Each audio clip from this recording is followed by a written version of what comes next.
afternoon, ladies and gentlemen. Welcome to another Propagandacast. Live with me, your host, Imperial Dane, Master of Instruction, Education, and Enhanced Knowledge. Today's topic is going to be the newly updated 222 for the Wehrmacht. Overall, the changes are basically not necessarily massive, but still have an impact on the 222. Partly, it just is cheaper, which makes it overall a bit easier to get out, which helps a bunch there. And the other one is basically just increased accuracy at ranges. That and the coaxial machine gun actually follows which other unit actually attacking, which overall actually makes it more effective as well. So overall, I mean, that basically means the 222 is back in style for the Wehrmacht. A lot more 222s have been brought in.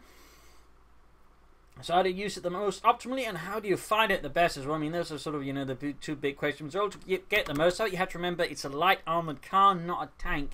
It does not necessarily do well the sort of just head-on engagements. It's best if you sort of long to mid-range, depending on what you're fighting. If you have a good suspicion the infantry can't fight your light armoured car, get up close to as much damage as possible. Don't be afraid to stay at mid to long range, so that way stay at safe risk distances, kiting the enemy unit and sort of just slowly wearing it down, and then pursuing as they try to retreat that way, hoping for a wipe that way. That's generally sort of one of the better ways for the 222. In that regard, 222s are generally, I find, reasonably good at wiping out a rifle infantry squad that's retreating. Rifle squad, they're obviously in this case, but conscripts or whatever, they're retreating, you got 222s on it.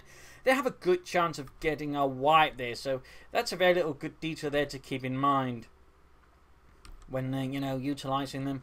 If you do get more than one 222, though, you gotta operate them together. I mean, they generally just perform better. It does require a bit more micromanagement in some ways, but then again, managing two separate armoured cars will either way as well.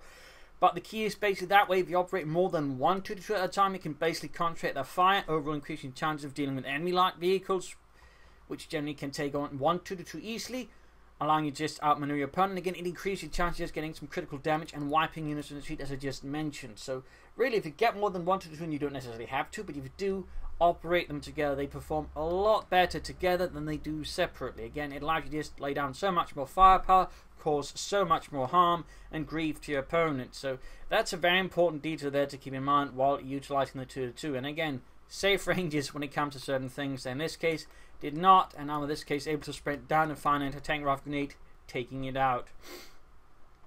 And again, versus infantry that doesn't necessarily have any anti-tank, snares right away, the 222 can be particularly effective. Also working great against support weapons, flanking them, quickly tearing them apart, machine guns, mortars, anti-tank guns.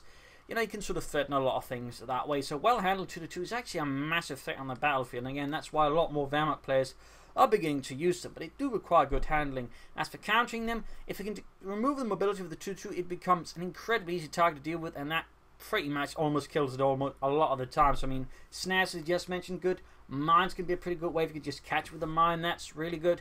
Otherwise, if you can bait it into terrain that is not very good for the 222, that is also pretty fantastic overall, since again that decreases mobility, it makes it hard for it to escape and just increases your chance of wiping it. Otherwise, there are numerous counters. Machine guns for the armor piercing rounds like the 50 caliber can do the trick. The 50 caliber for the soldier, there's the Sdkfz.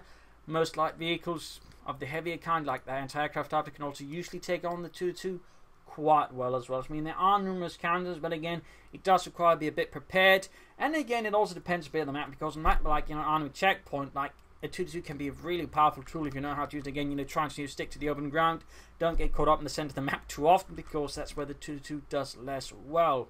Use its speed and mobility that way, just try and seize control of the map, because it's a high mobility unit that can sort of corral your opponent into a position where you can sort of more easily deal with them, and can sort of help deal with the Wehrmacht sort of say early to mid game weaknesses, which do tend to mean they are less mobile and they sort of struggle in some ways, but the 222 can help compensate, as it can soak up damage without taking losses, meaning it can preserve manpower quite well using the 222, which is actually extremely important, and again, can really help the Wehrmacht sort of pull into the mid game much more safely, and can force the opponent to be much more cautious and defensive, as they can risk units getting wiped.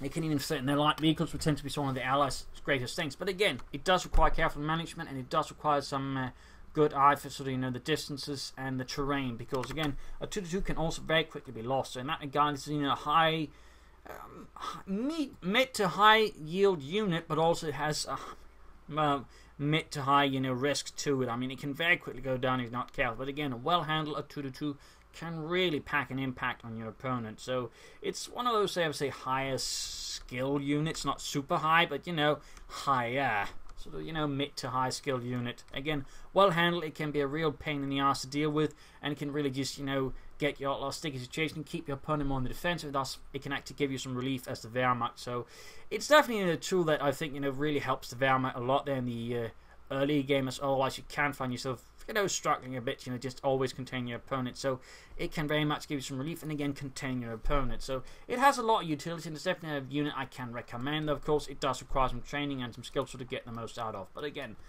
sort of keep all those little details in mind. And again, if you get more than one, and generally 2 is what you want, work them together. Always work them together. Don't split them up. Work them together. They perform a lot better together. Getting more than 2, though, I think is pushing it in most cases. Like, you can go for it, but at that point, you're really investing a lot of resources. You need to definitely be more careful. It definitely needs to be a large open map like Arnhem checkpoint. You're then committing to more than 2 armored cars, because, like, on a smaller, narrow map, it's just going to end up being a waste of resources. That's very important to keep in mind there. So, I think that sort of covers here, for the most part, the 2-2 here in the new environment of 2018, where again it does perform better, and I think it's a very nice unit to have as the Wehrmacht. So again, very recommendable, but again does require some good handling, but if you do handle it well, it can perform quite well. As for the counters, overall try to restrict its mobility and you will generally win as well. So there you go, the Propagandacast Lehr. Hopefully this has been helpful for you. Hopefully this will help you get more out of the unit or fight the unit better. If it has, subscribe, like, share, comment on it. I'm signing off for today, but I'll be back another time with another video. Cheers.